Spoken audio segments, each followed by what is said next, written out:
जी लिए बहुत विचार में और कुछ भी नहीं पाया, सोच लिया खूब, कुछ भी नहीं मिला, कर लिया सब, दुख बना रहता है, मिटता नहीं।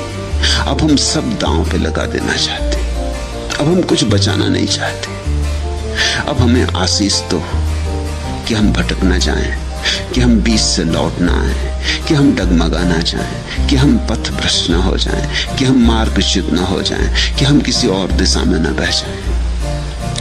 आशीष दो कि आप हमारे साथ रहोगे, आशीष दो कि आपकी छत्र छाया होगी, आशीष दो कि आपकी दृष्टि हमारा पीछा करेगी, कि आप हमारे भीतर मौजूद रहेंगे और देखते रहेंगे कि हम ठीक चल रहे ना, हम चूक तो नहीं रहे। ये भरोसा हमें आ जाए कि आप खड़े हो हमारे साथ, हम अकेले नहीं, तो हम दूर तक की यात्रा कर लेंगे। यात्रा तो व्यक्ति को स्वयं ही करनी, भरोसे की कमी। गुरु की जरूरत है भरोसे के कारण। जिस दिन तुम्हारी यात्रा पूरी हो जाएगी उस दिन तुम पाओगे गुरु ने कुछ भी नहीं किया और बहुत कुछ भी किया।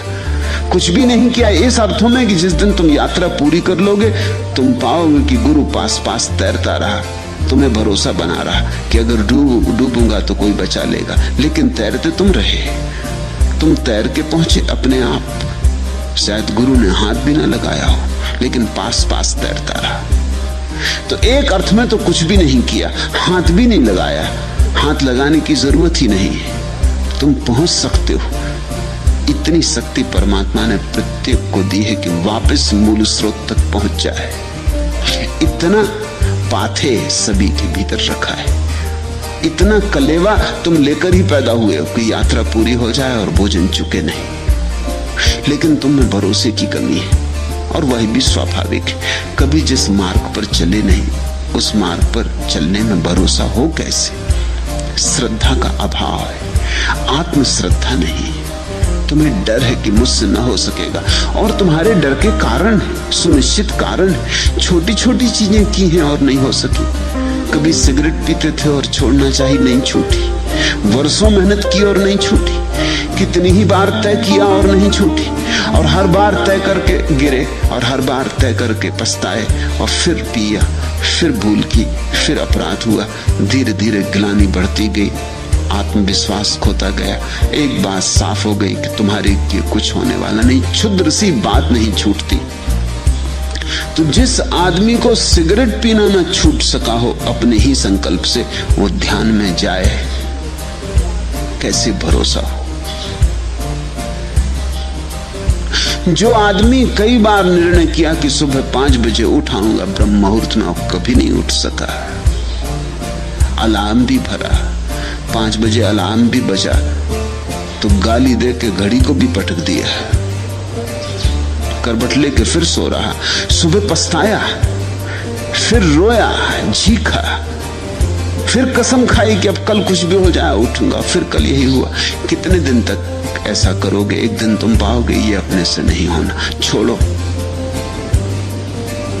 सोते तो रहते ही हो, अब ये झंझट भी क्यों लेनी? उठना तो होता नहीं, होगा भी नहीं। हार गए, हार गए तो तुम्हारे भीतर से आत्मश्रद्धा तिरोहित हो जाएगी। इसलिए मैं तुमसे कहता हूं, क्षुद्र बातों में अपने जीवन प्रयास को मत लगाना, क्योंकि क्षुद्र से अगर हार गए तो विराट की दिशा में जाने में अड़चन आ जाएगी। इसलिए मैं नहीं कहता कि तुम लड़ो छोटी छोटी बातों से। छोटी छोटी बातों से लड़ने से सिर्फ हानि होती, लाभ कुछ भी नहीं होता।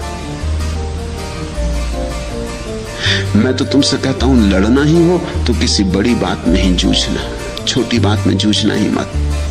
हारोगे तो भी कम से कम इतना तो रहेगा ख्याल कि बात इतनी बड़ी थी इसलिए हारा। छोटी बात से लड़ोगे, हारोगे तो बड़ी ग्लानि होगी कि बात इतनी छोटी थी और नहीं जीता। आचार्य तुलसी लोगों को अणुव्रत समझाते हैं, मैं महाव्रत समझाता हूं। अणुव्रत खतरनाक है, छोटा सा व्रत लेना ही मत। जीते तो कुछ लाभ नहीं, समझो कि सिगरेट पीते थे और जीत गए, अब नहीं पी तो क्या खास लाभ है?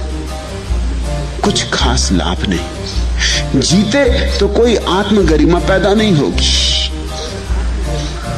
अगर किसी से कहोगे कि मैंने सिगरेट पीना छोड़ दिया तो वो कहेगा इसमें क्या रखा, हम पहले से नहीं पीते।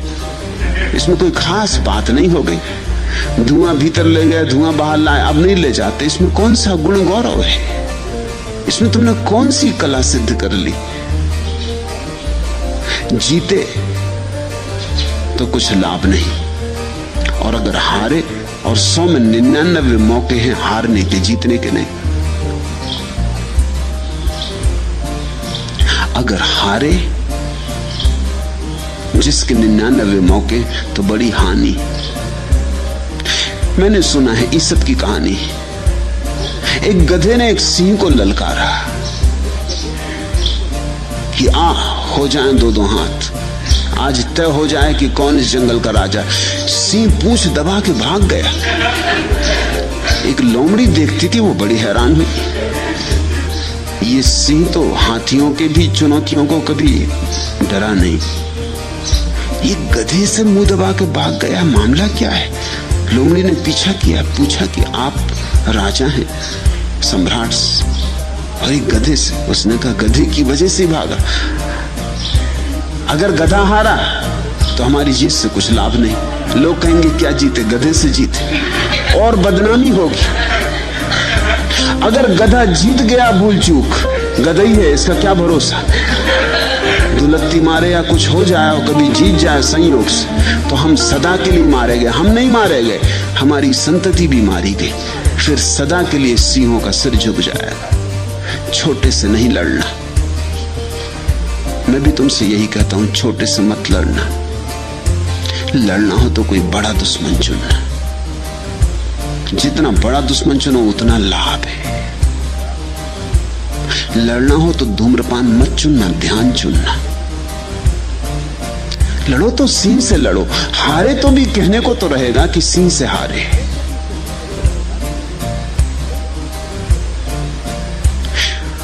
जीते तब तो कहना ही क्या, दोनों हाथ लड्डू होंगे। छोटे से मत लड़ना। आचार्य तुलसी ने मुझे एक दफा निमंत्रित किया था उनके एक सम्मेलन में। मैंने उनसे कहा कि नहीं, अनुव्रत शब्द मुझे नहीं जमता। छोटी छोटी बातों में मैं आदमियों को नहीं उलझाना चाहता। छोटी छोटी बातों में उलझ के आदमी मरा है। कुछ महाव्रत की बात हो, और ये बड़े मजे की बात है कि छोटे से आदमी अक्सर हार जाता और बड़े से जीत जाता। ये गणित बड़ा बेबूझ है, इसके पीछे बड़ा मनोविज्ञान है। छोटे से आदमी क्यों हार जाता? पहली तो बात ये, जो छोटे से लड़ने चला है उसने अपने को बहुत छोटा मान ही लिया, उसका भरोसा ही बहुत छोटे का हो गया। जो आदमी सिगरेट से लड़ने चला है या पान से लड़ने चला है या इसी तरह की छोटी मोटी बातों से लड़ने चला है, उसने अपनी क्षुद्रता स्वीकार कर ली। इसी स्वीकार में हार है।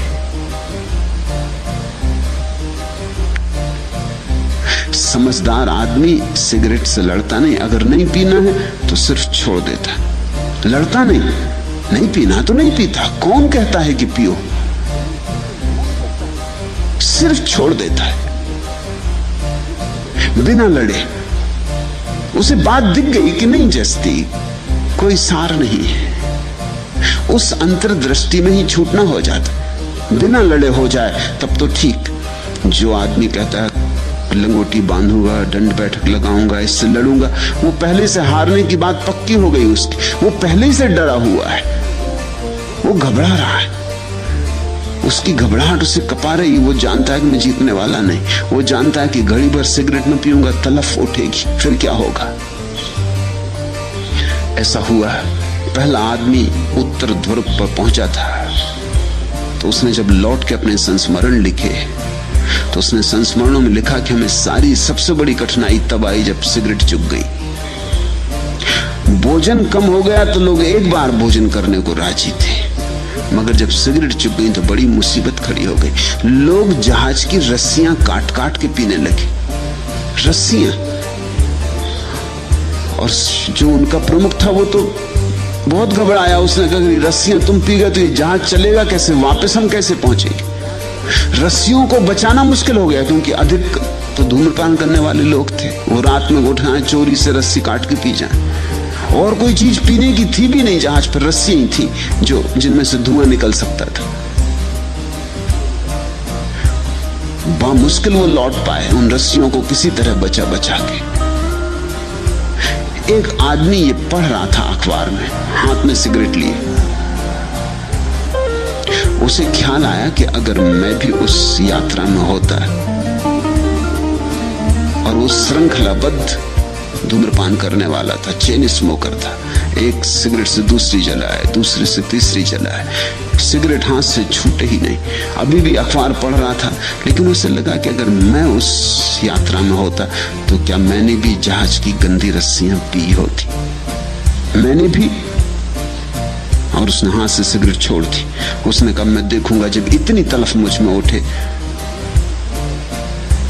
कि मैं जहाज की सड़ी गली रस्सियां को धूम्रपान कर जाऊं, तभी सिगरेट हाथ में उठाऊंगा। 30 साल बीत गए, उसने सिगरेट हाथ में नहीं उठाई। ये बिना लड़े छोड़ना है, ये सिर्फ एक बात दिखाई पड़ गई कि तो हद मूर्खता की बात है, मगर ये क्या मेरी भी दशा यही होगी? ऐसा सोचते ही सिगरेट हाथ से छोड़ दी कहना शायद ठीक नहीं, छूट गई। लड़ा नहीं। सिगरेट और माचिस सदा टेबल पर रखी रही 30 साल तक, जब तक वो मरा नहीं। इस प्रतीक्षा में रहा कि उस दिन पीऊंगा जिस दिन ऐसी दशा हो जाएगी कि अब कुछ भी पी सकता हूं, मगर वो दशा कभी नहीं हुई। और वो बहुत हैरान हुआ, तलफ उठी ही नहीं। तुम तलफ उठने के पहले ही माने हो कि उठेगी, उठने ही वाली है, बचना मुश्किल है। तुम्हारी मान्यता ही तुम्हें भरमा रही है। छोटे छोटे क्षुद्र बातों से मत लड़ना। और बड़ी तो एक ही बात है, लड़ना हो तो परमात्मा के लिए लड़ना, लड़ना हो तो ध्यान के लिए लड़ना, वहां पूरी ऊर्जा लेकर लड़ना।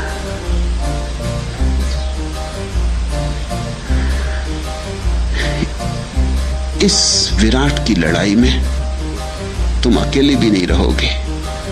इस विराट की लड़ाई में जो भी उसको उपलब्ध हो गए, सबके आशीष तुम्हें उपलब्ध होंगे। आशीष लेकर लड़ना। क्यों आशीष लेकर लड़ना? ताकि तुम्हारे साथ बुद्ध की ऊर्जा जुड़ जाए, किसी जिन की ऊर्जा जुड़ जाए, किसी संत की ऊर्जा जुड़ जाए। किसी संत का भाग्य अपने साथ जोड़ लेना, यह आशीष का अर्थ है। जब किसी संत का भाग्य अपने भाग्य से जोड़ा जा सकता हो तो ना समझे जो ना जोड़े।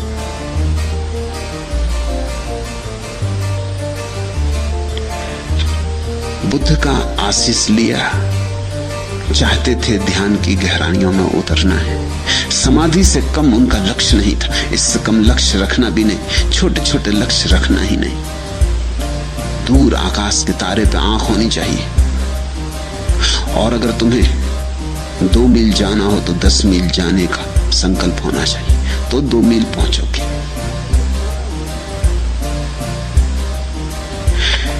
जितना तुम्हें पाना हो उससे बड़ा संकल्प रखना। अक्सर लोग उल्टा कर लेते, जाना तो चाहते हैं सूरज तक, संकल्प बड़ा छोटा सा होता है, दिए तक पहुंचने का भी नहीं होता। फिर सूरज तक कैसे पहुंचोगे? संकल्प तो आत्यंतिक होना चाहिए। जिन लोगों ने धन को चुना है संकल्प की तरह, उन्होंने बड़े क्षुद्र को चुन लिया। जिन्होंने ध्यान को चुना है उन्होंने ही ठीक चुना।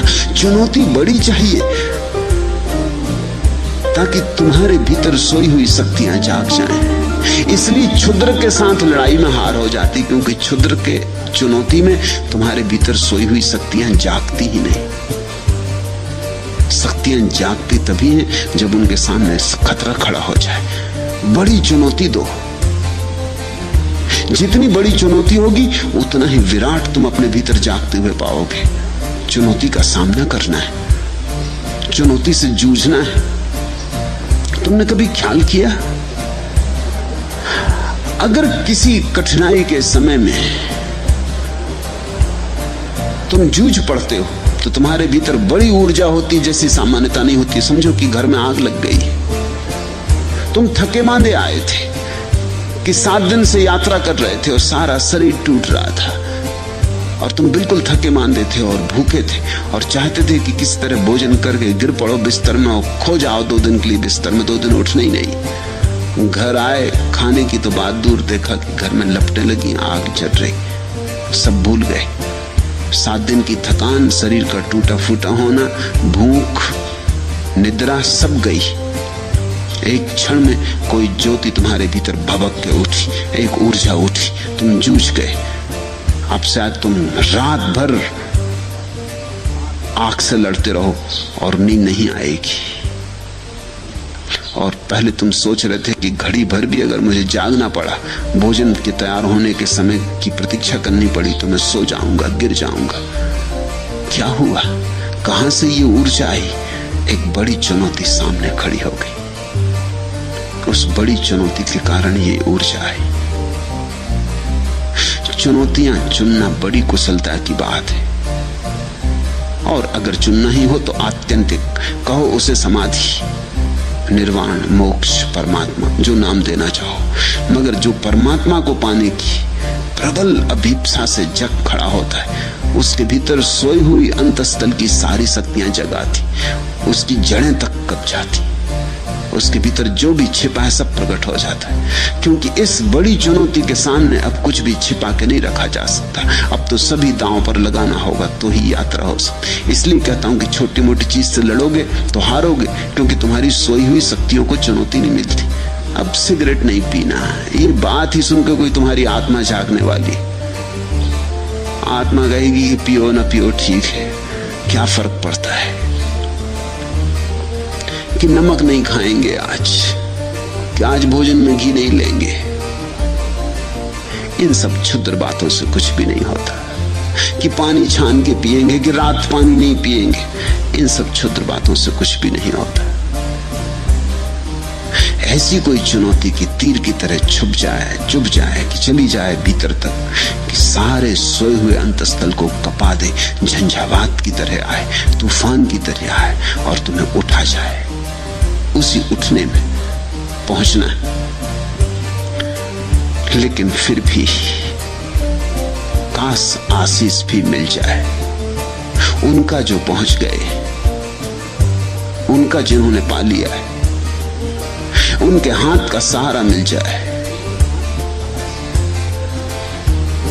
तो हार का कोई कारण नहीं।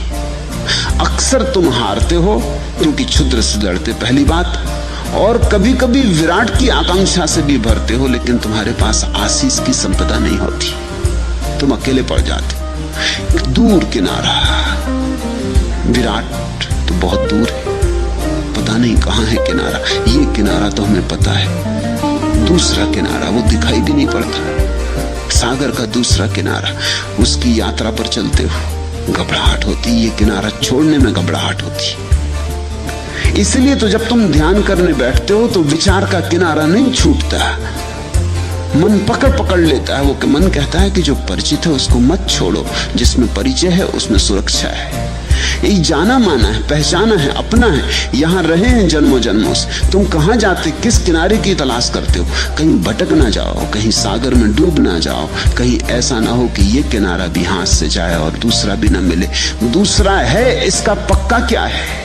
किसने तुमसे कहा कि दूसरा किनारा है? तुमने तो नहीं जाना। कहीं ऐसा ना हो कि तुम किसी प्रवंचना में पड़ गए हो, कि किसी झूठे सपने ने तुम्हें पकड़ लिया है। मन तुम्हारी सुरक्षा के लिए कहेगा रुके रहो इसी किनारे पर, विचार के तट पर ही रुके रहो। विचार है यह किनारा, ध्यान है वह किनारा। विचार है संसार, ध्यान है परमात्मा। तो तुमने देखा, तुम ध्यान करने बैठते हो कितने विचार उठते, ज्यादा उठते, उससे ज्यादा उठते हैं जितना कि जब तुम ध्यान करने नहीं बैठते। 24 घंटे 1000 काम में लगे रहते हो, इतने विचार नहीं सताते। घंटे भर आंख बंद करके बैठ जाओ आसन लगा के, तुम एकदम हैरान हो जाते हो कि मामला क्या है। क्या विचार प्रतीक्षा करते थे कि करो बच्चों ध्यान करो, फिर तुम्हें बताएंगे। सब तरफ से टूट पड़ते, सब दिशाओं से हमला बोल देते, जैसे प्रतीक्षा ही में थे कि करो ध्यान तो मजा चखाएं। आने लगते सब तरह के विचार, धन के, वासना के, काम के, राजनीति के, यह वह कूड़ा करकट सब अखबार उड़े आते। सब एक दिशा से नहीं, सब दिशाओं से हमला हो जाता, एकदम घिर जाते दुश्मनों में। थोड़ी देर में थक के उठाते हो, सोचते हो इससे तो हम जब काम में लगे रहते हैं तभी कम विचार होते, ये तो चले थे निर्विचार होने और विचार के झंझावात से घिर गए। ऐसा क्यों होता है? इसलिए होता है कि मन तुम्हारी सुरक्षा कर रहा है। मन कह रहा कहां जाते हो, जिस लक्ष्य का कोई पता नहीं, जहां तुम कभी गए नहीं, जिसका कोई स्वाद नहीं, किस मृग मरीचिका के पीछे जा रहे हो। व्यवहारिक बनो, जो जाना माना है, परखा है, उसी को पकड़े रहो। इसलिए आशीष की जरूरत है। आशीष का अर्थ है हम तो इस किनारे हैं, उस किनारे से कोई पुकार देते हैं। आशीष का अर्थ है हम तो इस किनारे खड़े हैं, कोई उस किनारे से कह दे कि घबराओ मत, मैं पहुंच गया हूं, आओ। और जैसे तुम डर रहे हो मैं भी डरता था। डरो मत, पहुंचना होता है, देखो मैं पहुंच गया हूं। बुद्धों का सत्संग खोजने का और क्या अर्थ होता है? यही कि किसी ऐसे आदमी के पास होना जो अनुभव से कह सके कि पहुंच गया हूं। शास्त्रों से नहीं, अनुभव से। जो गवाह हो, जो साक्षी हो, जो ये ना कहे कि मैं परमात्मा को मानता हूं, जो कहे मैं जानता हूं। जो इतना ही ना कहे जानता हूं, बल्कि कहे कि मैं हूं। ये तीन अवस्थाएं हैं, मानना, जानना, होना। मानना बहुत दूर है, वो इसी किनारे खड़ा आदमी जो मानता है, उसे पता नहीं है। अंधा आदमी जैसे रोशनी को मानता है कि होनी चाहिए, होगी, इतने लोग कहते हैं तो जरूर होगी, मगर संदेह तो उठते ही रहेंगे, क्योंकि उसने तो जाना नहीं, उसने तो देखा नहीं। पता नहीं लोग झूठ ही बोलते हो, लोगों का क्या भरोसा। अपने अनुभव के बिना जानना कैसे हो, मानना भी कैसे हो? तो मानना भी थोथा होता है, सब मानना थोथा होता है, सब विश्वास अंधविश्वास होते। फिर एक आदमी है जिसकी आंख खुली और जिसने देखा और देखा कि हाँ रोशनी है, वृक्षों पे नाचती हुई किरणें देखी,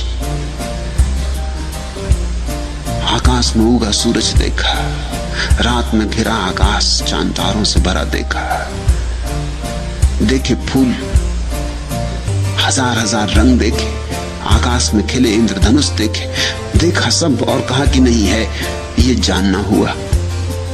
इसके आगे एक और स्थिति है, जब आदमी जानता ही नहीं, आंख ही नहीं हो जाता, बल्कि रोशनी ही हो जाता, जब स्वयं प्रकाश रूप हो जाता। इसलिए बुद्ध को हम भगवान कहते, महावीर को भगवान कहते। जाना ही नहीं, हो गए, जो जाना वही हो गए। जानने में थोड़ी दूरी होती, मानने में तो बहुत दूरी होती, जानने में थोड़ी दूरी होती। देख रहे हैं वह रहा प्रकाश, हम खड़े यहाँ। फिर धीरे धीरे दूरी मिटती जाती, और जो जाना जा रहा है और जो जानने वाला है एक ही हो जाते। ज्ञाता और ज्ञेय का भेद गिर जाता है, वही परम ज्ञान है। ऐसे किसी व्यक्ति का आशीष मिल जाए तो तुम्हारे भीतर उत्साह और उमंग भर जाती, श्रद्धा का सूत्रपात होता, संवेग पैदा होता है। कोई पहुंच गया है तो हम भी पहुंच सकते हैं, कोई पहुंच गया है तो दूसरा किनारा है। इसलिए आशीष मांगने आए थे। बुद्ध जिस कुटी में रहते थे उसका नाम था गंध कुटी। बुद्ध की सुगंध के कारण एक सुवास है आत्मा की। जैसे फूल जब खिलते हैं तो एक सुवास होती, कागज के फूलों में नहीं होती। कागज के फूल कभी खिलते ही नहीं। असली फूलों में होती सुवास, साधारण आदमी में सुवास नहीं होती। वो करीब करीब कागज का फूल है। कागज का क्योंकि उसने सब झूठ का जाल अपने चारों तरफ बना रखा है। उसने दूसरों को धोखा दिया, अपने को भी धोखा दे लिया। प्रवंचक है, मिथ्या है, झूठ ही झूठ की परतें हैं। सच उसमें खोजे से नहीं मिलता। कितना ही खोदो, एक झूठ के बाद दूसरा झूठ, दूसरे झूठ के बाद तीसरा झूठ। कितना ही खोदो, एक मुखौटा, दूसरा मुखौटा, मुखौटे पे मुखौटे। उसके असली चेहरे का पता नहीं चलता कि असली चेहरा क्या है। और ऐसा नहीं कि तुम्हें पता नहीं चलता, उसे खुद भी पता नहीं रहा है। उसे खुद भी अपने असली चेहरे का पता नहीं है। बुद्ध की परंपरा में भिक्षुओं से निरंतर कहा गया, अपने असली चेहरे की खोज करो। वह चेहरा जो जन्म के पहले तुम्हारा था और मृत्यु के बाद फिर तुम्हारा होगा, उस चेहरे की खोज करो। जो चेहरे जिंदगी ने तुम्हें दे दिए, इन चेहरों को उतार के रखो। ये सब चेहरे झूठ हैं। बच्चा पैदा हुआ तब ना तो हिंदू होता, ना मुसलमान, न ईसाई, न जैन, न बौद्ध। ये असली बात है। फिर उसके ऊपर एक चेहरा हमने टांग दिया कि हिंदू, ये मुसलमान, ये ईसाई। फिर हिंदू में भी ब्राह्मण की, शूद्र की, क्षत्रिय की, वैश्य। फिर ब्राह्मणों में भी कानकुब्ज ब्राह्मण कि देशस्थ की कोकणस्थ। फिर रोग पर रोग है, बीमारियों पर बीमारियां हैं। खोजते चले जाओ चेहरे पे चेहरे, इसका असली चेहरा पता ही नहीं चलेगा। जब ये पैदा हुआ था तब इसे ये भी पता नहीं था कि मैं स्त्री हूं या पुरुष। तब ये बस था, तब इसे कुछ पता नहीं था। इसका देह भाव नहीं था, सिर्फ आत्म भाव था, मैं हूं, बस इतना था। अब ये स्त्री है, पुरुष है, हिंदू है, मुसलमान है, गरीब है, अमीर है, ज्ञानी है, अज्ञानी है, साधु है, असाधु है। ये सब चेहरे इसने खरीदे बाजार से। स्कूलों में बिकते, कॉलेजों में बिकते, यूनिवर्सिटीज में बिकते, सब तरफ चेहरे बिकते।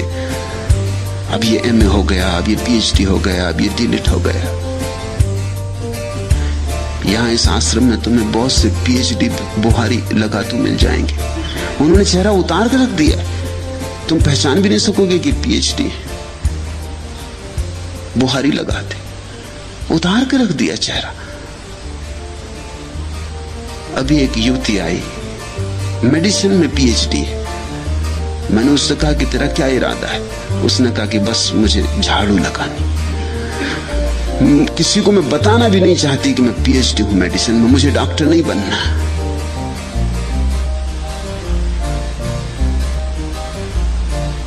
तो मैंने कहा कि हमें एक अस्पताल की तो जरूरत है, सन्यासी बीमार पड़ते। तो उसने कहा अस्पताल में बुहारी लगा दूंगी, मगर नहीं, ये चेहरा मैं नहीं चाहती। मैं इतने दूर से सिर्फ यहां बुहारी लगाने आई।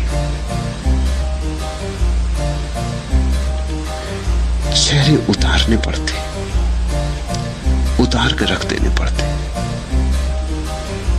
पश्चिम से युवक युवतियां संन्यास लेते हैं आके, वो कहते हैं अजीब बात है, हिंदुस्तान में जो मिलता पहले यही पूछता है, डिग्री क्या, कहां तक पढ़े हो। ये बेपढ़े लिखों के सवाल है। ये पढ़ा लिखा आदमी नहीं पूछता ये बात। पढ़ा लिखा इसको क्या पूछेगा, ये बेपढ़े लिखों के सवाल है। हिंदुस्तान तो बड़ा अजीब है, कहते हैं बड़ा आध्यात्मिक है, दिखता नहीं। तुम लोग मिले नहीं, ट्रेन में मिल जाए, पूछते क्या काम करते, क्या तनख्वाह, ऊपर से क्या मिलता। एक तो तनख्वाह पूछना ही अपमानजनक है। किसी आदमी की तनख्वाह नहीं पूछनी चाहिए, क्योंकि हो सकता है बेचारी की छोटी तनख्वाह हो और कहने में संकोच हो और झूठ बोलना पड़े। उसकी नौकरी छोटी मोटी हो, वो क्लर्क हो कि किसी प्राइमरी स्कूल में मास्टर हो। अब तुम उसकी भद्द करवाने पर राजी हो, या तो वो सच बोले तो अपमानजनक मालूम पड़ता है, या झूठ बोले तुम उसे झूठ बोलने का उत्तेजना दे रहे, फिर तनख्वाह क्या मिलती। और इतने तक चैन नहीं है आध्यात्मिक लोगों को, आखिर में पूछते ऊपर भी कुछ मिलता है कि नहीं। अगर ऊपर मिलता तो नौकरी अच्छी, हद हो गई। ऊपर मिलने का मतलब क्या होता है? चोरी, बेईमानी, रुश्वत।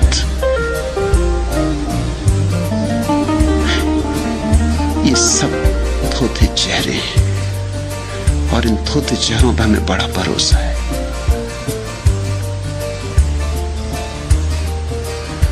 इसलिए तुम्हारी जिंदगी में सुवास नहीं है। कागज के फूलों में गंध नहीं होती। तुम्हारा असली फूल तो मरा जा रहा है, तुम्हारा गुलाब का फूल तो सड़ा जा रहा है। कागज के फूलों ने चारों तरफ से उस पर घेरा डाल दिया है, उसको सांस लेने की सुविधा नहीं है। तुम्हारे गुलाब के फूल को अवसर नहीं है कि वो सांस ले ले, कि रोशनी में उठ जाए, कि पखरियां खोल दे। जगह नहीं है, अवकाश नहीं, सब स्थान कागज के फूलों ने भर दिया है। बुद्ध में गंध होती, क्योंकि बुद्ध के सब कागज फूल गिरा दिए गए, जला दिए गए। बुद्ध का अर्थ होता है जिसने अपने असली चेहरे को पा लिया। अब जो फिर वैसा हो गया जैसा निर्दोष बच्चा होता है, पहले दिन का बच्चा होता है।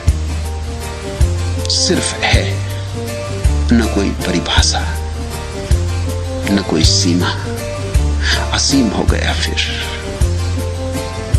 इस सरलता में सुगंध है, सुवास है।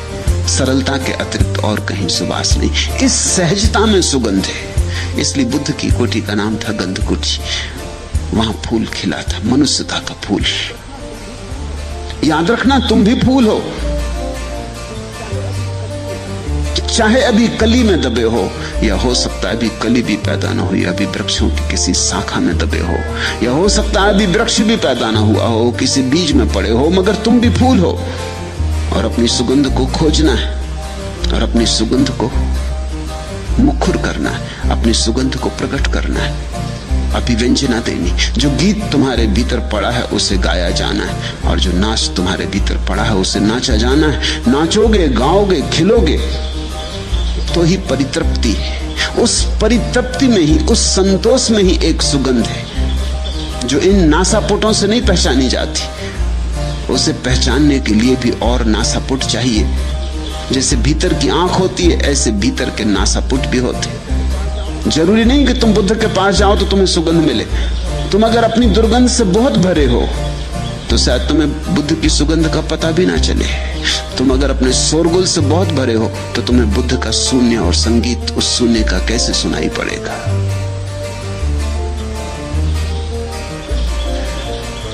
गंध कुटी के चारों ओर जूही के फूल खिले थे। शास्ता ने उन भिक्षुओं को कहा, भिक्षुओं, जूही के खिले इन फूलों को देखते हो?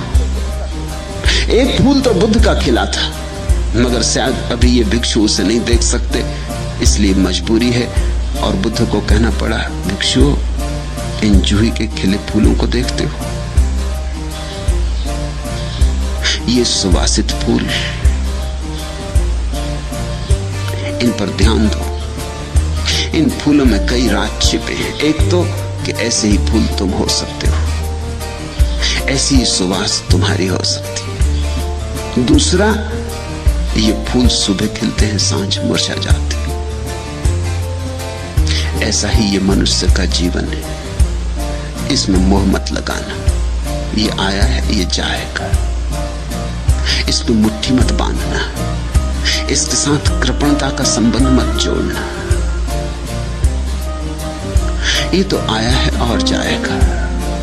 जन्म के साथ ही मृत्यु का आगमन हो गया है।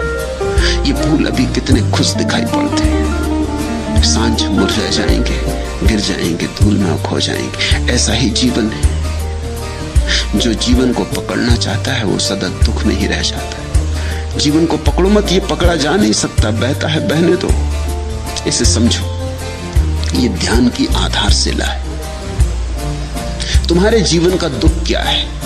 तुम्हारे जीवन का मौलिक दुख यही है कि जो रुकेगा नहीं उसे तुम रोकना चाहते हो। तुम्हारे जीवन का मौलिक दुख यही है कि जो नहीं होगा उसे तुम करना चाहते हो, जो हो ही नहीं सकता। जैसे तुम जवान हो तो तुम सदा जवान रहना चाहते हो, ये हो ही नहीं सकता तो दुखी होने वाले हो। दुख कोई तुम्हें दे नहीं रहा है, तुम अपना दुख पैदा कर रहे हो। जवान को बूढ़ा होना ही पड़ेगा, इसमें कुछ बुराई भी नहीं, प्रवाह है। जवानी का अपना सौंदर्य है, बुढ़ापे का अपना सौंदर्य। और अगर बुढ़ापा तुम्हें कुरूप दिखाई पड़ता है तो उसका एक ही कारण है कि ये बूढ़ा आदमी अभी भी जवानी को पकड़ने की कोशिश में होगा जो उसके हाथ से छूट गई, इसलिए बुढ़ापे का निश्चिंत भोग नहीं कर पा रहा है। नहीं तो बचपन का अपना सौंदर्य है, जवानी का अपना सौंदर्य, बुढ़ापे का अपना सौंदर्य। और ध्यान रखना, बुढ़ापे का सौंदर्य सबसे बड़ा सौंदर्य, क्योंकि सबसे अंत में आता है, वो फूल आखिरी है। इसलिए तो इस देश में हम बूढ़े को आदर देते। सब बूढ़े आदर के योग्य होते नहीं, इसे जान के भी देते। मान्यता भीतर यह है कि अगर कोई आदमी बचपन में पूरी तरह बचपन जिया हो और जब बचपन चला गया तो पीछे लौट के ना देखा हो, दो आंसू ना बहाए हो उसके लिए। जवानी में पूरी जवानी जिया हो और जब जवानी चली गई तो लौट के ना देखा हो, वो आदमी पूरा बुढ़ापा जिएगा। उसके बुढ़ापे में प्रज्ञा होगी, बोध होगा, समझ होगी। बच्चा तो कितना ही निर्दोष हो फिर भी अबोध होता है।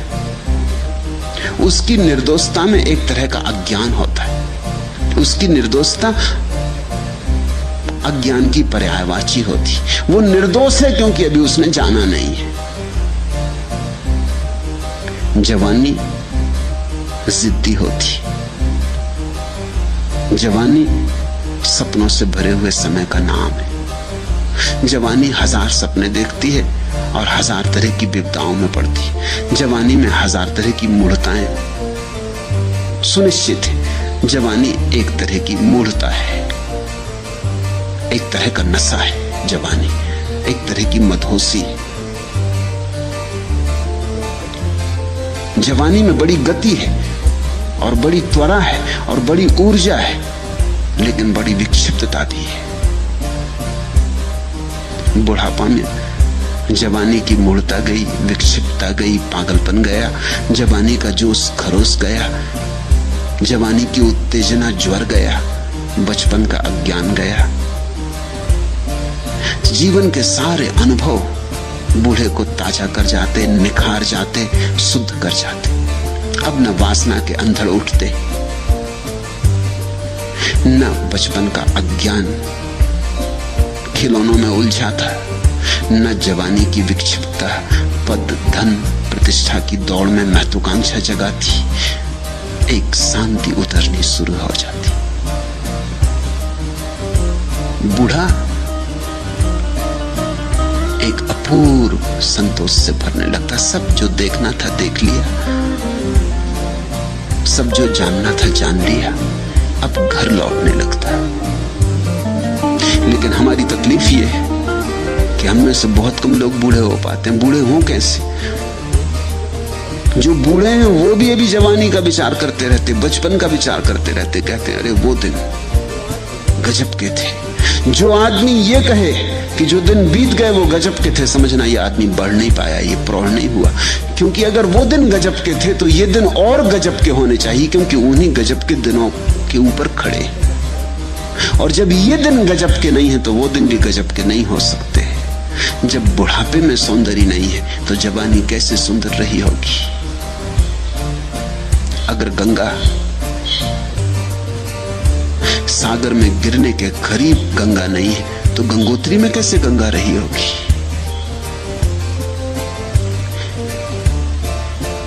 बूढ़ा आदमी एक अभिनव सौंदर्य से भर जाता है। उसके सौंदर्य में एक शीतलता होती है, जवानी की गर्मी नहीं। और बूढ़ा आदमी फिर सरल हो जाता है, लेकिन उसकी सरलता में बुद्धिमत्ता होती, बच्चे का अज्ञान नहीं। बुढ़ापा अद्भुत है।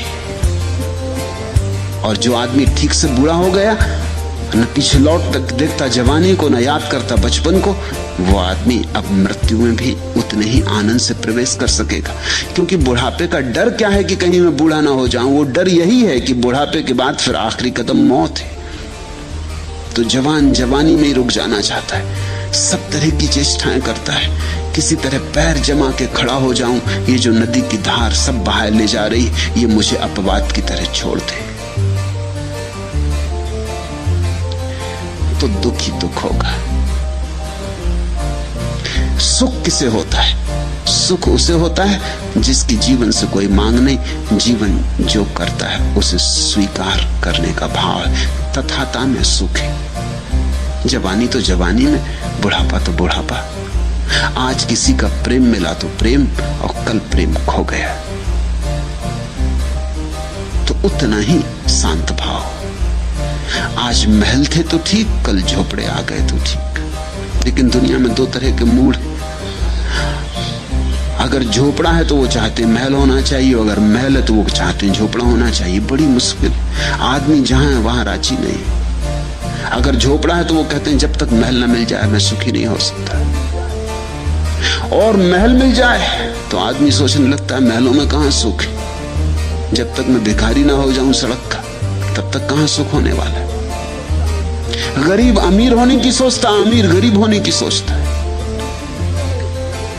लेकिन तुम जो हो जहां हो उसको जीते नहीं। तुम जो हो जिस क्षण में हो, जहां हो, जैसे हो, उस क्षण को पूरे समग्रता से जी लो। उससे अन्यथा की मांग ना करो। जब वो क्षण चला जाएगा कोई अड़चन ना होगी, नया क्षण आएगा, नए क्षण के साथ नया जीवन आएगा।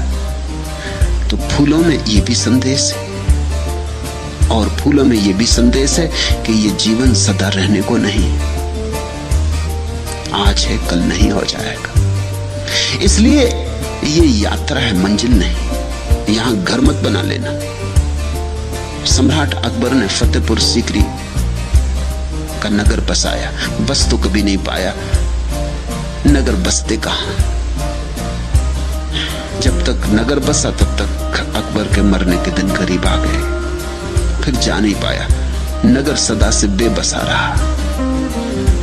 लेकिन बनाया सुंदर नगर था, सुंदरतम नगरों में एक बनाया था, और एक एक चीज बड़े ख्याल से रखी थी। एक एक चीज, एक एक ईंट बड़े सोच विचार कर रखी गई थी। जो पुल फतेहपुर सीकरी को जोड़ता है, उस पुल पर क्या वचन लिखे जाएं, तो अकबर ने सालों उस पर विचार किया था। नगर द्वार पर स्वागत के लिए क्या वचन लिखे जाएं। फिर जीसस का प्रसिद्ध वचन चुना था। वचन है कि यह संसार एक सेतु है, इससे गुजर जाना, इस पर घर मत बना लेना।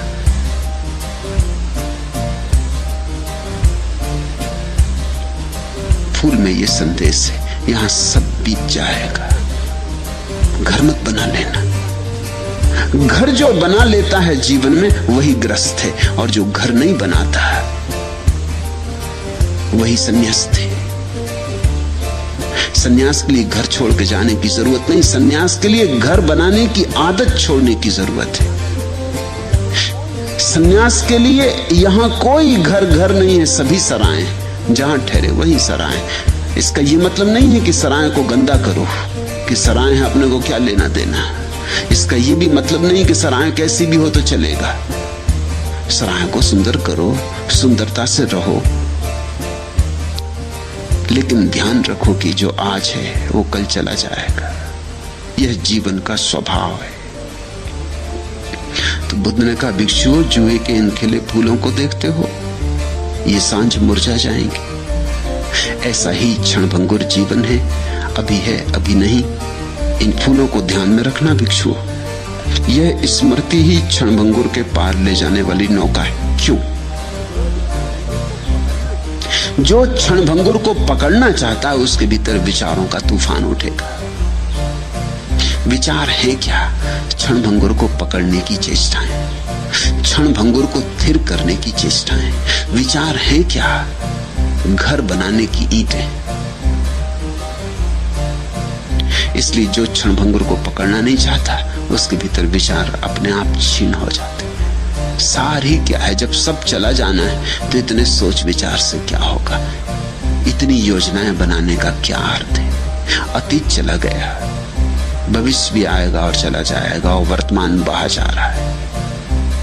जी लो बजाय योजनाएं करने के। जैसे जैसे विचार कम होते वैसे वैसे ध्यान प्रकट होता।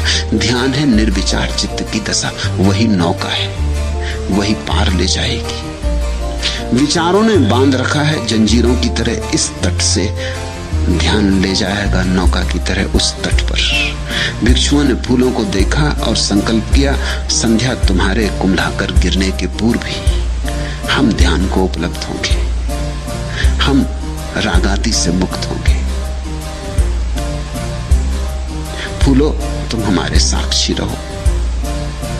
भगवान ने कहा साधु साधु। जब भी वे आशीष देते थे तो यही उनका आशीष था, साधु साधु। धन्य हो कि साधुता का जन्म हो रहा, धन्य हो कि सरलता पैदा हो रही, धन्य हो कि ध्यान की तरफ तुम्हारी दृष्टि जा रही, धन्य हो कि इस साधना में रस उमग रहा है। साधु साधु। ऐसा कहकर अपने आशीषों की वर्षा की। तब ये सूत्र उन्होंने कहे थे, शून्य ग्रह में प्रविष्ट शांत चित्त भिक्षु को भली भांति से धर्म की विपස්සना करते हुए अमानुषी रति प्राप्त होती। जो व्यक्ति शून्य ग्रह में ठहर जाए, जो अपने भीतर निर्विचार हो जाए, जिसके भीतर विचारों की तरंगें ना उठती हो, शून्य यानी निर्विचार। जो व्यक्ति शून्य हो जाए वही शांत चित्त है। जो लोग तुम्हें साधारणतः शांत चित्त दिखाई पड़ते हैं, वह शांति सिर्फ ऊपर से साधी गई है, क्योंकि भीतर तो विचारों का बवंडर चल रहा है। चुप होने से कोई शांत नहीं होता, न बोलने से कोई शांत नहीं होता, न सोचने से शांत होता है। तुम ऊपर से बिल्कुल पत्थर की मूर्ति बन के बैठ सकते हो और भीतर विचार चलते रहे, तो इस पत्थर की मूर्ति बनने से कुछ भी नहीं होगा। एक युवक दीक्षा लेने एक सद्गुरु के पास पहुंचा, एक बौद्ध भिक्षु के पास। बौद्ध भिक्षु एक बुद्ध मंदिर में रहता था। जब वह युवक आया तो उस गुरु ने पूछा कि पहले कहीं और कुछ सीखा है? उसने कहा, पहले मैं एक योगी के पास सीखा हूं। तो क्या सीखे हो? उस युवक ने जल्दी से पालथी मार ली, पद्मासन में बैठ गया, आंखें बंद कर ली। 2 मिनट तक गुरु देखता रहा। उसने कहा कि वह आंखें खोलो और रास्ता पकड़ो। उसने कहा, रास्ता पकड़ो? मैं आपके पास शिष्य होने आया हूं। उस गुरु ने कहा, यहां पत्थर की मूर्तियां इस मंदिर में बहुत है, हमें और जरूरत नहीं। इनको साफ संभाल करते बहुत झंझट हो रही। ये पद्मासन लगा के तुम बैठ गए, लेकिन भीतर तुम्हारे मैं पूरा बाजार देख रहा हूं। पद्मासन लगाने से क्या होगा? शीर्षासन लगाने से भी क्या होगा? भीतर से बाजार बंद होना चाहिए। वही एकमात्र वास्तविक आसन है।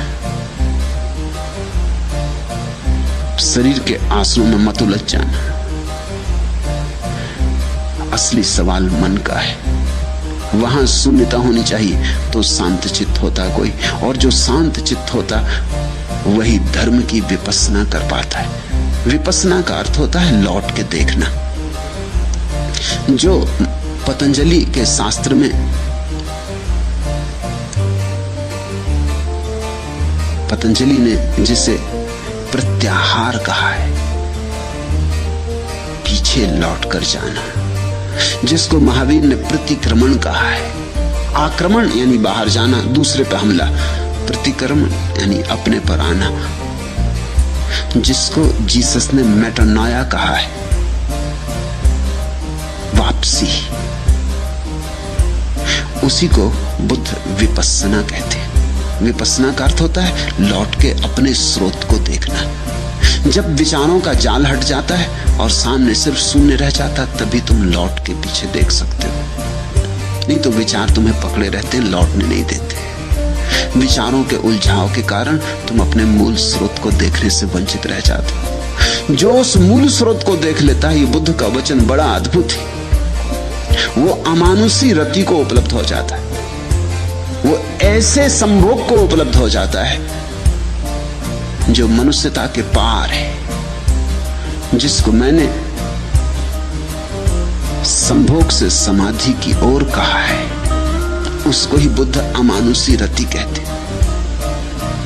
एक तो रति है मनुष्य की, स्त्री और पुरुष की, क्षण भर को सुख मिलता है या आभास होता है कम से कम। फिर एक और रति है जब तुम्हारी चेतना अपने ही मूल स्रोत में गिर जाती, जब तुम अपने से मिलते हो। एक तो रति है दूसरे से मिलने की, और एक रति है अपने से मिलने की। जब तुम्हारा तुमसे ही मिलना होता है, उस क्षण जो महा आनंद होता है वही समाधि है। संभोग में समाधि की झलक है, समाधि में संभोग की पूर्णता है। जैसे जैसे भिक्षु 5 स्कंधों रूप, वेदना, संज्ञा, संस्कार और विज्ञान की उत्पत्ति और विनाश पर विचार करता है,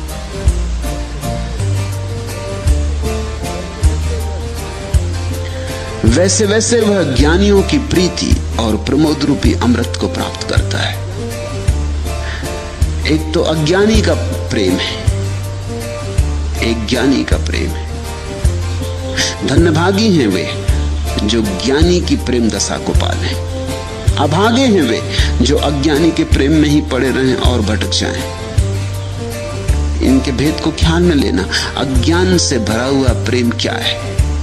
अज्ञान से भरा हुआ प्रेम ऐसा है जिसमें प्रेम का कोई कण भी नहीं है, कुछ और ही है, बात कुछ और ही। तुम अकेले होने में ऊबते हो, इसलिए किसी को प्रेम करते हो कि अकेले होने में मजा नहीं आता, अकेले होने में ऊब आती है, उदासी आती, अकेले होने में घबराहट होती, किसी का साथ चाहिए, किसी का साथ तुम्हारे लिए एक जरूरत है। ये अज्ञानी का प्रेम है। ज्ञानी का प्रेम क्या है? ज्ञानी अकेले होने में परम आनंद से भरता, अकेले होने में परेशान नहीं होता, अकेले होने में परम आनंद से भरता है। लेकिन इतने आनंद से भर जाता है कि अब उस आनंद को बांटना चाहता है, किसी को देना चाहता है। अज्ञानी का प्रेम मांगता है, ज्ञानी का प्रेम देता है। बुद्ध ने खूब दिया, समस्त सद्गुरुओं ने दिया। मिलेगा तो देना ही पड़ेगा। जब दिया जलेगा तो रोशनी बिखरेगी, और जब फूल खिलेगा तो सुगंध उड़ेगी हवाओं पर। इसे रोका नहीं जा सकता। अज्ञानी का प्रेम कैसा है? अज्ञानी का प्रेम ऐसा मिल जाए, भिखारी का प्रेम है। पति पत्नी से चाह रहा है कि कुछ तो, मैं अकेले में बड़ा उदास हो रहा हूं, मुझे कुछ रस दो, और पत्नी भी कह रही मुझे कुछ रस दो। दोनों भिखारी एक दूसरे से मांग रहे हैं, देने की तैयारी किसी की भी नहीं, तो कलह तो होगी ही। इसलिए पति पत्नी के बीच जो कलह है वो शाश्वत है। उस कलह का मूल कारण पति और पत्नी की कोई खराबी नहीं, अज्ञानी का प्रेम है। दोनों मांग रहे हैं। दो भिखारी रास्ते पे खड़े हो गए, समझ लो कि दोनों अंधे भिखारी, इसलिए देख भी नहीं पाते कि दूसरा भी भिखारी। दोनों एक दूसरे के सामने हाथ फैलाए खड़े हैं कि कुछ मिल जाए, दया करो। वही दशा है पति पत्नियों की, अंधे, देख भी नहीं सकते कि दूसरा बेचारा खुद ही भिखारी, इससे क्या मांग रहे हैं, और दूसरा भी मांग रहा है कि कुछ मिल जाए। और दोनों ही दुखी होंगे, क्योंकि मिलना तो है नहीं, देने की तैयारी किसी की वहां है नहीं, देने को वहां कुछ है ही नहीं, तैयारी भी कैसे हो, सब खाली खाली है, रिक्त है। इसलिए इस जगत में सभी प्रेमी समझते हैं कि धोखा दिया गया, कि कहां से इस स्त्री की झंझट में पड़ गया। इतनी स्त्रियां थी जिनसे मिल सकता था, किसी से नहीं मिलने वाला था। तुम उनके पतियों से तो पूछो जाके कि उनको क्या मिला। वो सोचते हैं कि शायद तुम्हारी पत्नी मिल जाती तो उन्हें कुछ मिल जाता। मैंने सुना है एक यहूदी पुरोहित को एक युवक ने आके कहा कि मुझे क्षमा कर दे, मुझे बिल्कुल क्षमा कर दे, मैं महापापी हूं। यहूदी पुरोहित ने कहा लेकिन मुझे पता तो चले क्या पाप है। उस युवक ने कहा मत पूछी, बस मुझे क्षमा करना, ये पाप ऐसा है कि मैं कह ना सकूंगा। लेकिन पुरोहित ने कहा तुम मुझसे कह सकते हो, और बिना जाने मैं क्षमा भी कैसे कर दूं। तो मजबूरी में युवक ने कहा कि मामला यह है कि कई बार मेरे मन में आपकी पत्नी के प्रति वासना उठती, मुझे क्षमा कर दे। उस यहूदी पुरोहित ने उसके सिर पे हाथ रखा और कहा, बेटा कपड़ा मत, मेरे मन में भी तेरी पत्नी के प्रति विचार उठते, तू निश्चिंत रह, इसमें कुछ अपराध नहीं है, क्योंकि ये हालत मेरी भी, यही हालत है जो तुम्हें नहीं मिला है, सोचते हो शायद उससे मिल जाता। इस जगत में भिखारी भिखारियों के सामने खड़े, किसी सम्राट को खोजो, मगर सम्राट को खोजने का ढंग सम्राट होना है, इसलिए बड़ी मुसीबतें। सम्राट के पास सम्राट होकर ही पहुंच सकते हो, भिखारी को राजमहल में प्रवेश भी नहीं मिलेगा।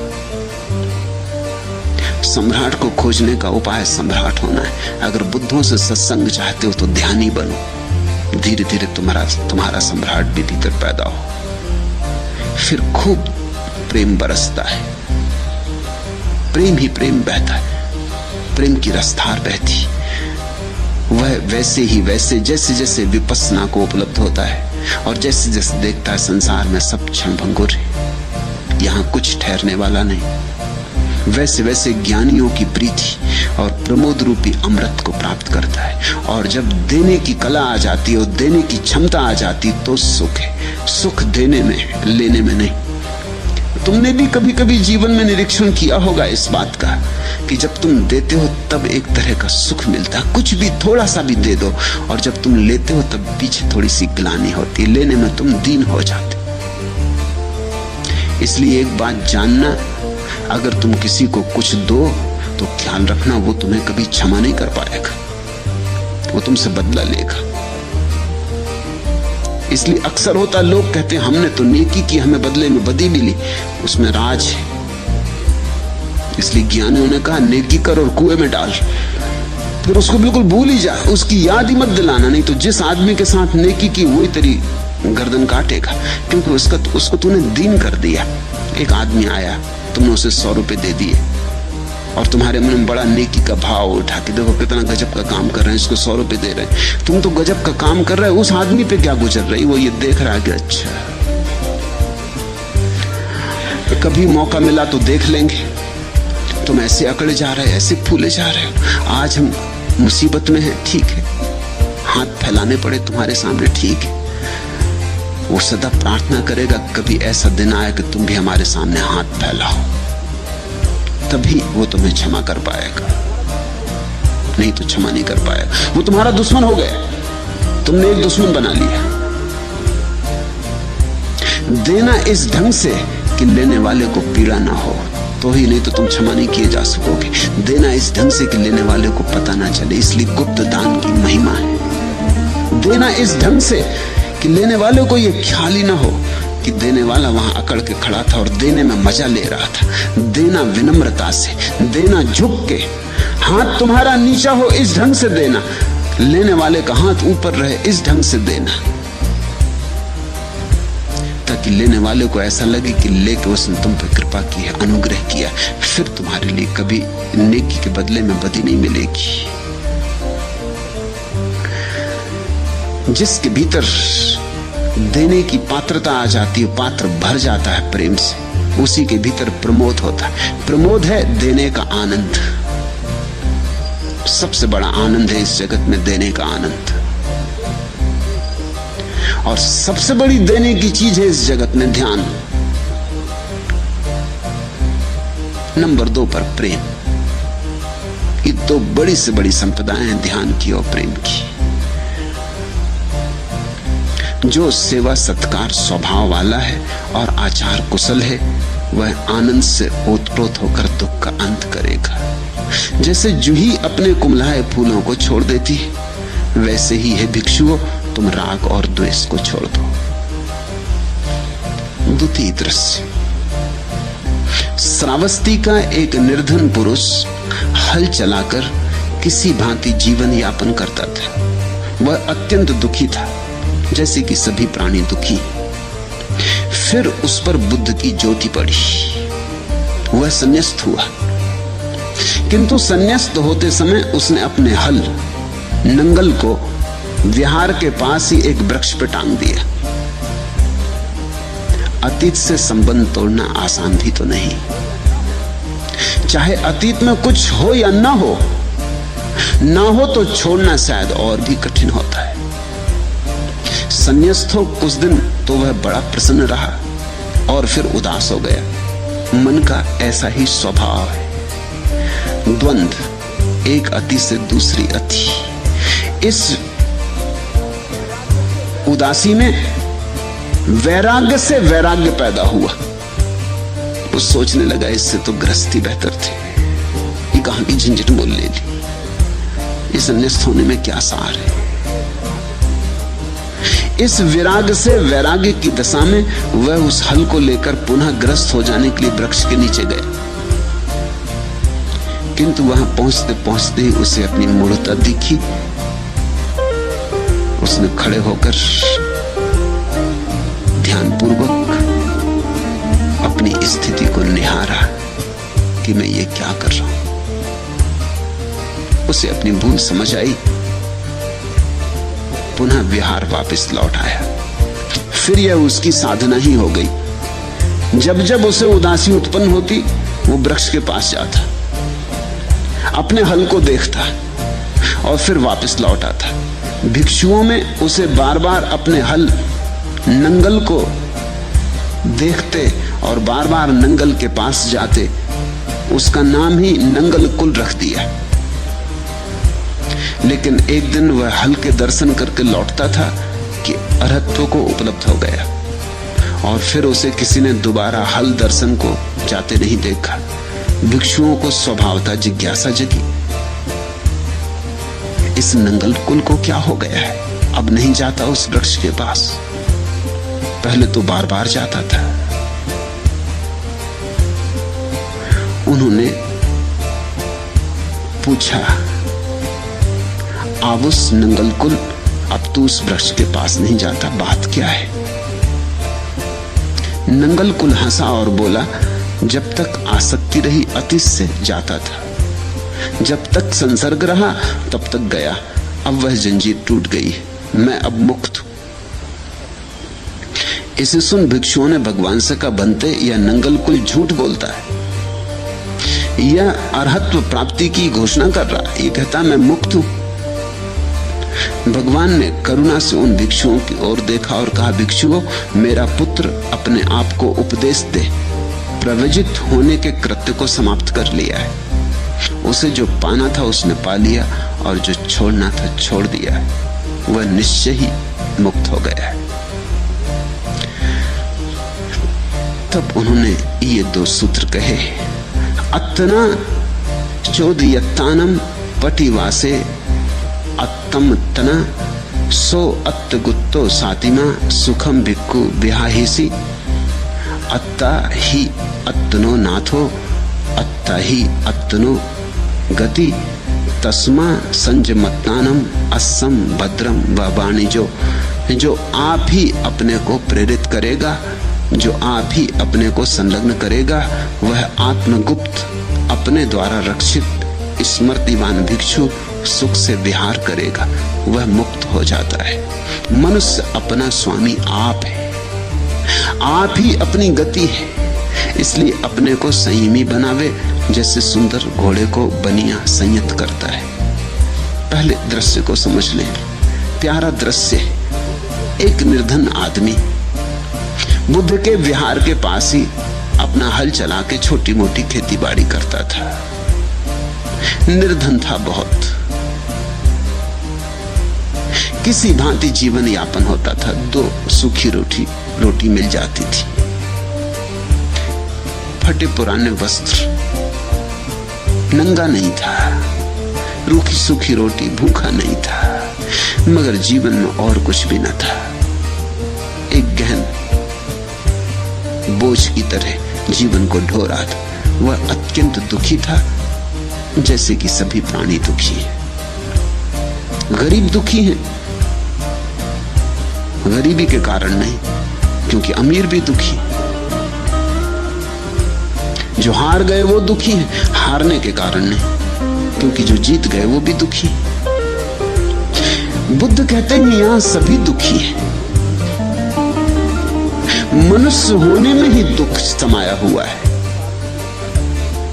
इसलिए तुम झूठे कारणों पर मत अटक जाना। तुम ये मत कहना कि मैं गरीब हूं इसलिए दुखी हूं, यही तो भ्रांति। तो जो आदमी सोचता है मैं गरीब हूं इसलिए दुखी हूं, तो वो अमीर होने में लग जाता है। फिर अमीर होकर एक दिन पाता है कि जिंदगी अमीर होने में बीत गई और दुखी में उतना का उतना हूं, शायद थोड़ा ज्यादा हो गया हूं।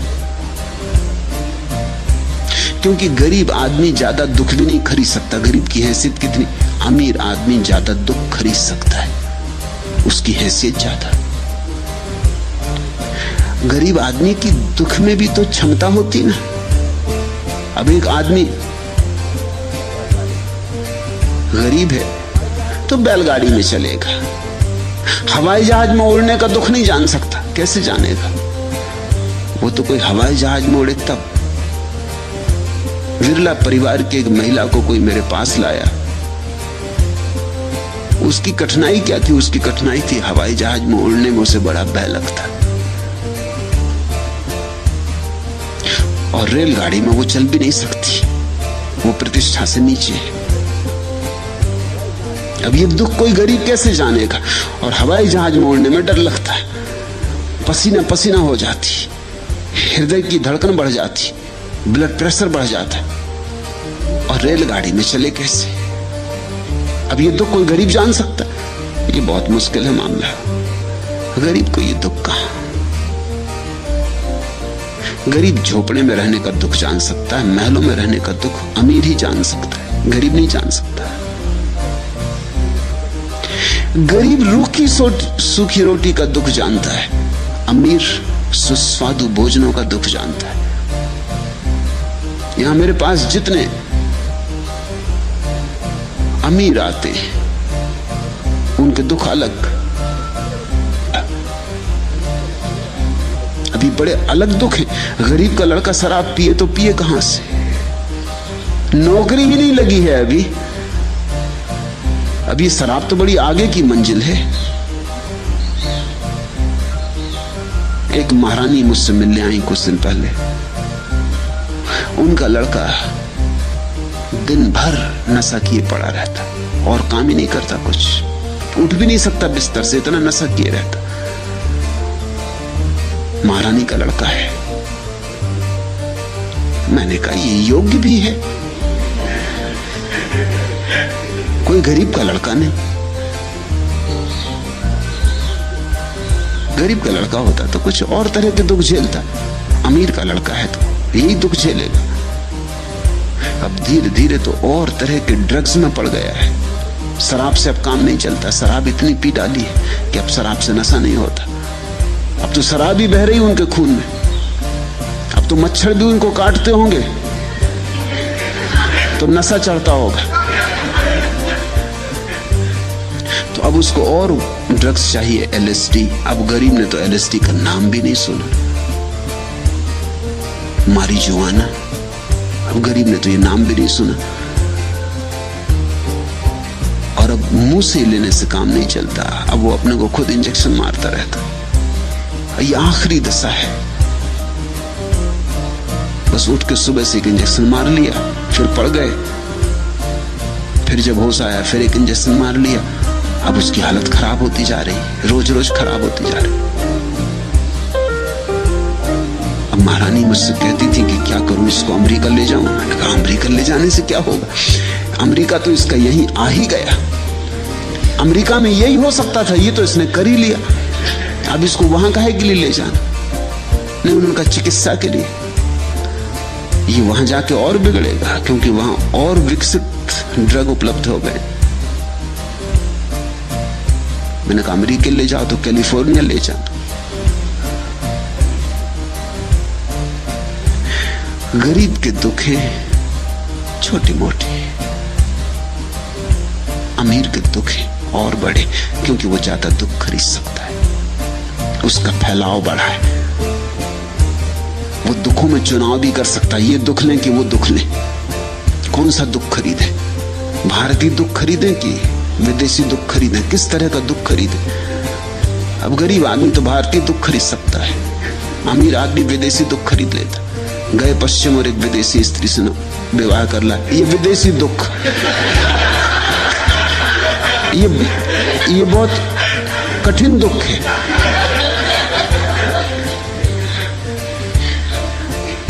मेरे एक मित्र हैं प्रोफेसर, एक अमेरिकन युवती से विवाह करके आ गए। अब बड़े 7 साल साथ रहे।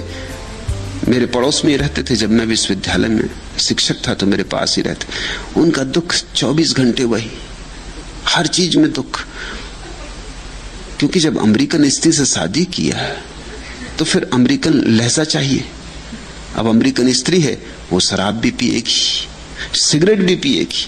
अभी इनको बहुत कठिन मालूम पड़े कि स्त्री और सिगरेट पिए और इनके सामने फूंक रही, और इनसे घर में काम भी करवाए। क्योंकि अमेरिका में तो 50-50% काम है, ठीक भी है। जब अमेरिकन स्त्री ली तो अमेरिकन दुख भी लेना पड़ेगा ना।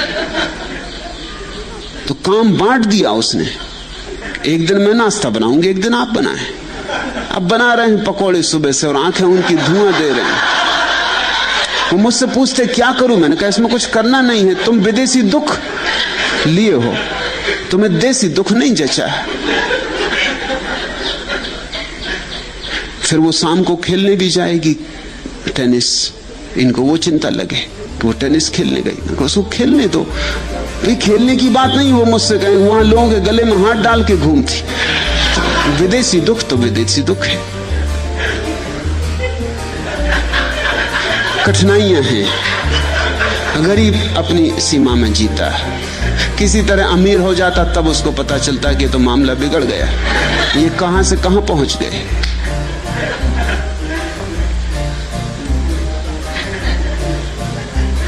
यहां हमारे वैराग्य, वो राधा के प्रेम में पड़ गए। अब राधा है इटालियन। इटालियन मतलब विदेशियों में भी विदेशी। अब उनको भारी कष्ट। अब उनको 24 घंटे इसी की फिक्र रहती कि राधा कहां, किससे बात कर रही, किसके हाथ में हाथ डाल के घूमने चली गई। मैंने उनसे कहा वैराग्य, तुम गरीब घर के आदमी हो, तुम अपनी सीमा में रहो। तुम कोई भारतीय दुख खरीदो।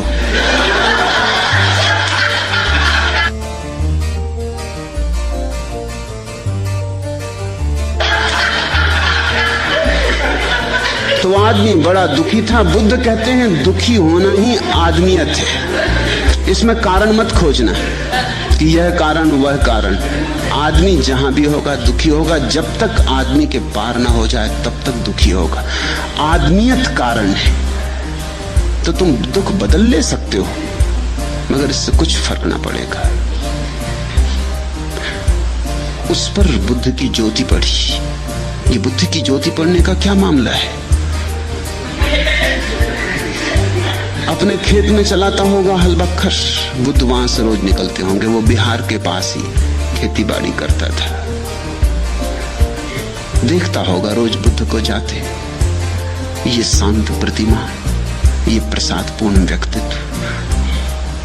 खड़ा हो जाता होगा कभी कभी अपने हल को रोककर, 2 क्षण आंख भर के देख लेता होगा, फिर अपने हल में जुट जाता होगा।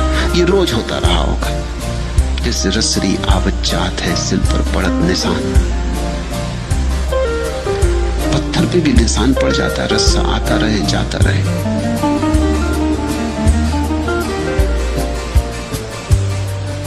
करत करत अभ्यास के जड़मती होत सुजान। रोज रोज देखता होगा, फिर और ज्यादा देखने लगा होगा। फिर बुद्ध जाते होंगे तो पीछे दूर तक देखता रहता होगा जब तक आंख से ओझल ना हो जाए। फिर धीरे धीरे प्रतीक्षा करने लगा होगा कि आज अभी तक आए नहीं, कब आते होंगे। फिर किसी दिन ना आते होंगे तो तलफ लगती होगी, लगता होगा कि आज आए नहीं। कभी ऐसा भी होता होगा कि बुद्ध होंगे बीमार, नहीं गए होंगे भिक्षा मांगने, तो शायद आश्रम पहुंच गया होगा कि एक झलक वहां मिल जाए। फिर बुद्ध को देखते देखते बुद्ध के और भिक्षु भी दिखाई पड़ने शुरू हुए होंगे। ये बुद्ध अकेले नहीं है, हजारों इनके भिक्षु हैं और सब प्रफुल्लित मालूम होते, सब आनंदित मालूम होते। मैं ही एक दुख में पड़ा, मैं कब तक इस हल बखर में ही जुटा रहूंगा। ऐसे विचारों की तरंगें आने लगी होंगी। इन्हीं तरंगों में एक दिन बुद्ध की बंसी में फंस गया होगा, फिर उस पर बुद्ध की ज्योति पड़ी। एक दिन लगा होगा मेरे पास है क्या।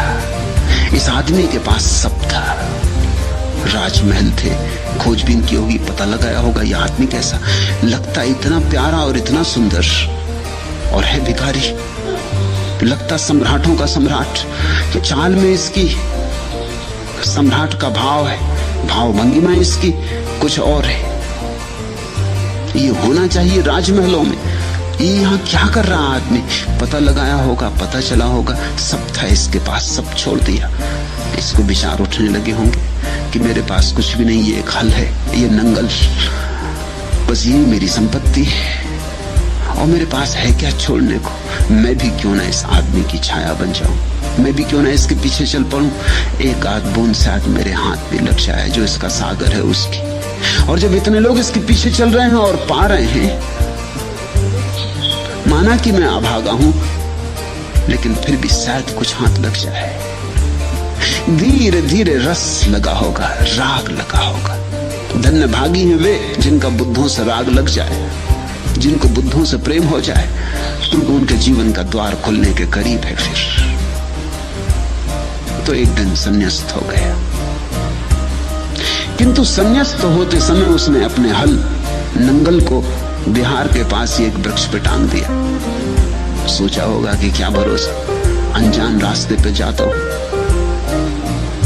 जचे न जचे, आज उत्साह में उमंग में हूं, कल पता चले कि सब फिजूल की बकवास है। अपना नंगल तो संभाल के रख दो, कभी जरूरत पड़ी तो फिर लौट आएंगे। रास्ता कायम रखा लौटने का, कि कभी अड़चन आ जाए तो ऐसा नहीं कि सब खत्म करके आ गए, फिर लौटने मुश्किल हो जाए। तो बिहार के पास एक झाड़ पर ऊपर संभाल के अपने नंगल को रख दिया। ये प्रतीक है इस बात का। इसी तरह हम अपने अतीत को संभाल के रखे रहते, संन्यास्त भी हो जाते हैं तो अतीत को संभाल के रखते कि लौटने के सब सेतु ना टूट जाएं। ज़ैन फकीर रिंझाई अपने गुरु के पास गया तो गुरु ने पूछा, सुन तू संन्यास्त होना चाहता है, पहले 3-4 सवालों के जवाब दे दे। कहां से आता है? रिंझाई ने कहा, जहां से आता हूं वहां से बिल्कुल आ गया हूं, इसलिए उस संबंध में कोई जवाब नहीं दूंगा। गुरु ने पूछा, छोड़, मुझे चावलों में बहुत रस है, वहां चावल के क्या दाम है जहां से तू आता है? रिंझाई ने कहा, सुने, चावल के दाम जरूर वहां कुछ है, जरूर कुछ होंगे, लेकिन मैं वहां से आ गया हूं और जहां से मैं आ गया हूं वहां के चावलों के दाम में हिसाब में नहीं रखता, उसकी स्मृति नहीं रखता।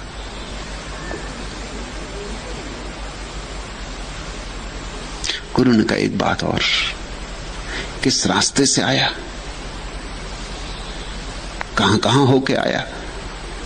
रिंझाई ने कहा, फिजूल की बातें पूछ रहे हैं और मैं जानता हूं कि आप क्यों पूछ रहे हैं, आप मुझे भड़काएं मत, आप मुझे उत्तेजित ना करें, लेकिन यह मेरा नियम रहा कि जिस पुल से गुजर गए उसे तोड़ दिया, जिस सीढ़ी को पार कर गए उसे गिरा दिया, क्योंकि लौटना कहां है, लौटना है ही नहीं, आगे जाना है। या कहा, ठीक ठीक संन्यास्त होने के योग्य, मगर इतनी योग्यता तो कब होती, बड़े मुश्किल से होती। जो अतीत को तोड़ देता वही सन्यासी, जो अतीत में अपना घर नहीं रखता वही ग्रस्त नहीं है, जो कहता जो गया गया, अब तो जो है, जो यहां है और अभी है। तो ये कथा प्रतीक प्यारा है कि गरीब आदमी और तो कुछ था नहीं, उसके पास कोई तिजोरी नहीं थी, कोई बैंक बैलेंस नहीं था, कुछ भी नहीं था, एक नंगल था, एक हल था, उसको रख आया कि कभी जरूरत पड़े तो एकदम असहाय ना हो जाऊं। अतीत से संबंध तोड़ना बड़ा कठिन है, चाहे अतीत में कुछ हो या ना हो, ना हो तो छोड़ना और भी कठिन है, क्योंकि लगता है गरीब आदमी हूं, यही तो एक संपदा है छोटी सी, यही चली गई तो फिर कुछ ना बचेगा। अमीर तो शायद कुछ छोड़ भी दे क्योंकि उसके पास और बहुत कुछ है, इतने छोड़ने से कुछ हर्जा नहीं है। अमीर शायद धन भी छोड़ दे क्योंकि वो जानता है उसके परिवार के लोग भी धनी, कल अगर लौटेगा अपना धन नहीं होगा तो भी अपने परिवार का लोगों का धन होगा। अमीर तो शायद सब छोड़ दे क्योंकि उसकी प्रतिष्ठा भी है, क्रेडिट भी है, कल अगर लौट के आएगा तो प्रतिष्ठा से भी जी लेगा, उधार भी मिल जाएगा। लेकिन गरीब आदमी, उसके पास तो हल है, 2 पैसे कोई देगा, प्रतिष्ठा तो कोई है नहीं, परिवार तो कुछ है नहीं, जिनको अपना कह सके ऐसा तो कोई है नहीं। ये एक नंगल ही बस सब कुछ है, तो इसको रख दिया उसने, यही इसका परिवार है, यही इसका धन है, यही इसकी सारी की सारी आत्मा है, उसने उसे संभाल के रख दिया। संन्यास्त हो कुछ दिन तक तो बड़ा प्रसन्न रहा और फिर उदास हो गया। यह रोज घटता है, ये यहां भी घटता है। जब कोई आदमी संन्यास्त होता है तो बड़ी आशाओं, उमंगों, उत्साहों से भरा होता है, लेकिन के अनुकूल ही थोड़ी संसार चलता है और तुम्हारी अपेक्षाएं थोड़ी जरूरी रूप से पूरी होती, फिर तुम अपेक्षाएं भी बहुत कर लेते हो, तुम अपेक्षाएं जरूरत से ज्यादा कर लेते हो। उन अपेक्षाओं को पूरा करने के लिए जितना श्रम करना चाहिए वो तो करते नहीं, अपेक्षाएं अटकी रह जाती, पूरी नहीं होती। जितना संकल्प चाहिए वह तो होता नहीं, फिर धीरे धीरे उदासी पकड़ती। लोग सोचते हैं कि शायद संन्यास्त हो गए तो सब हो गया। संन्यास्त होने से सिर्फ शुरुआत होती यात्रा की, सब तो अभी होना है।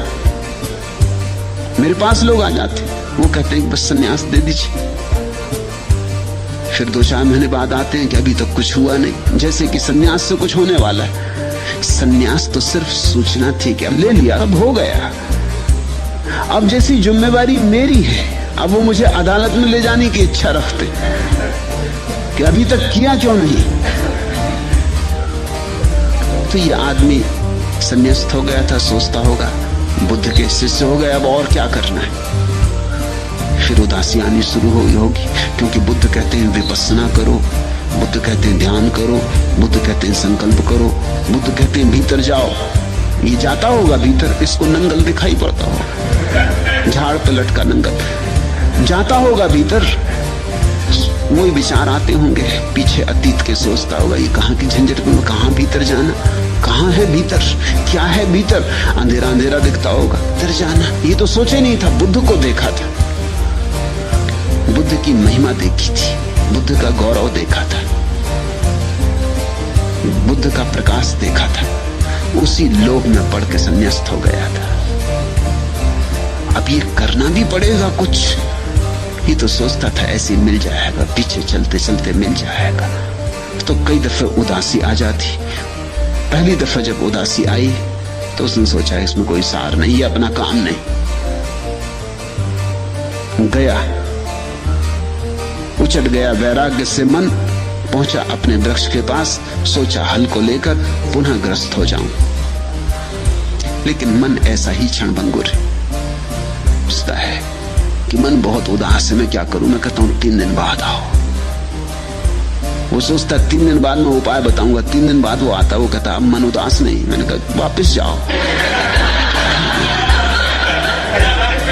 इतना काफी है। इससे समझो कि ये सब क्षण भाव भंगिमाएं हैं, इनमें इतने उलझो मत। आती हैं जाती हैं, मौसम की तरह बदलती। सुबह सूरज, दोपहर बादल गिर गए, सांझ बूंदाबांदी हो गई। अब हर चीज को समस्या मत बनाओ कि बूंदाबांदी हो गई अब क्या करें, जैसे कि अब जिंदगी भर बूंदाबांदी होती रहेगी। कल सुबह फिर सूरज निकलेगा, अब बादल गिर गए अब क्या करें। मैं कहता हूं 3 दिन बाद आओ। 3 दिन बाद बादल छट जाते। इसलिए लक्ष्मी को बेटा वो उपाय है, जब तक तुम मेरे पास आओगे समस्या गई, तुम्हारी भी गई मेरी भी गई। धीरे धीरे तुम्हें यह समझ में आ जाएगा कि अगर तुम थोड़ा धीरज रखो तो समस्याएं चली जाती, अपने से चली जाती। इसलिए अंग्रेजी में बीमार के लिए शब्द है पेशेंट। पेशेंट का मतलब होता है जो पेशेंस रखे, बीमारी चली जाती। धैर्य रखे, शब्द प्यारा है, धीरज रहे तो सब चला जाता है। कहते हैं कि अगर सर्दी जुकाम हो, दवा लो तो 7 दिन में जाता है, और दवा ना लो तो 1 सप्ताह में, मगर जाता है। तब तक बात बदल गई। बादल घिरे थे, छट गए, सूरज निकल आया। इसने सोचा, अरे मैं और ये क्या कर रहा हूं? जब हल बखर जोतता था तो कौन सा सुखी था, दुख के सिवा कुछ भी न था। अब न हल बखर जोतना पड़ते, न मेहनत करनी पड़ती। भिक्षा मांग लाता हूं, पहले से अच्छी रोटी मिल रही, अच्छी दाल, अच्छी सब्जी मिल रही। और बुद्ध का सत्संग पहले तड़फता था, कब निकलेंगे, एक क्षण भर को देख पाता था। अब 24 घंटे उनकी सन्निधि। ये मैं क्या कर रहा हूं?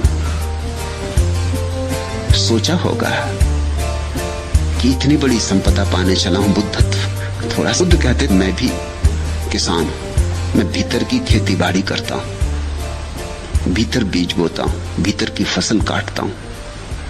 ऐसे ही किसानों से बुद्ध ने कहा होगा ये, क्योंकि किसान किसान की भाषा समझे।